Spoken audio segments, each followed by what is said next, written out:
وہ فوج کی پہلی صف میں باغیوں کو چیرتا ہوا آگے بڑھ رہا تھا۔ دشمن کے لیے یہ پریشان کن بات تھی، مگر دشمن مزید خوفناک اس بات سے تھا کہ یہ کوئی تجربہ کار سپہ سالار نہیں بلکہ 13 سال کا ایک بچہ تھا۔ جی ہاں، ہم بات کر رہے ہیں ان کی جو صرف جنگجو ہی نہیں بلکہ اپنی زبان کے عظیم شاعر بھی تھے، جنہوں نے 45,000 سے زائد نظمیں اور 200 سے زائد کتابیں تحریر کی، جو افغانستان کے قومی شاعر بھی ہے۔ ہم بات کر رہے ہیں پشتو کے عظیم شاعر خوشحال خان خٹک کی۔ خٹک پشتو زبان میں مٹی کو کہتے ہیں، چونکہ یہ قبیلہ کھیتی باڑی کرتا تھا لہٰذا اس قبیلے کا نام خٹک پڑ گیا۔ خوشحال خان خٹک کو ہم خوشحال بابا کے نام سے بھی جانتے ہیں۔ خوشحال بابا 1613 صدی عیسوی میں نوشہرہ میں پیدا ہوئے۔ آپ کے دادا اپنے قبیلے کے سردار اور مغلیہ سلطنت کے نامور سپاہی تھے۔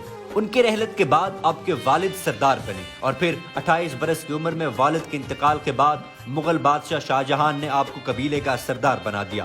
شاہجہان کا دور ختم ہوا تو اورنگزیب عالمگیر نے سلطنت کو سنبھالا۔ عالمگیر کے خوشحال بابا کے ساتھ کچھ اچھے تعلقات نہ تھے لہٰذا ان کو عہدے سے ہٹا کر قید کرا دیا۔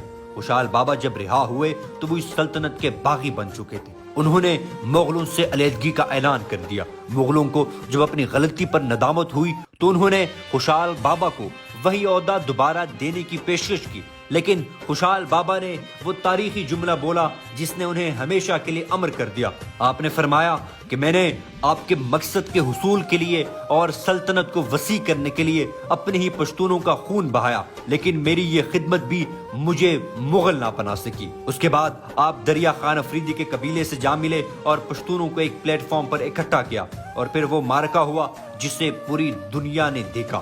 اورنگزیب عالمگیر نے خوشحال بابا کے خلاف اعلان جنگ کر دیا اور 40,000 سپاہیوں پر مشتمل فوج بھیجی، مگر اس جنگ نے وہ تاریخ رقم کی جو آج بھی ایک داستان محسوس ہوتی ہے۔ تاریخ کہتی ہے کہ ان 40,000 سپاہیوں میں سے صرف 4 سپاہی زندہ بچ کے جا سکے۔ اس مارکے نے مغلیہ سلطنت کی بنیادوں کو ہلا کر رکھ دیا اور اس کا نتیجہ پھر پوری دنیا نے دیکھا۔ جنگ کے بعد خوشحال بابا نے قلم کو اپنی تلوار بنایا اور لوگوں کو متحد کیا۔ اسی محبت کے درس کی وجہ سے ہی شاید ان کو فادر آف پشتون لٹریچر کا خطاب بھی ملا۔ کہا جاتا ہے کہ آج بھی پشتونوں میں سب سے زیادہ پڑھا لکھا قبیلہ خٹک قبیلہ ہے۔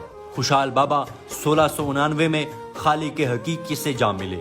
ان کا مزار بھی نوشہرہ ہی میں ہے، جہاں لاکھوں مداح آج بھی ان کی یاد میں دیے جلاتے ہیں۔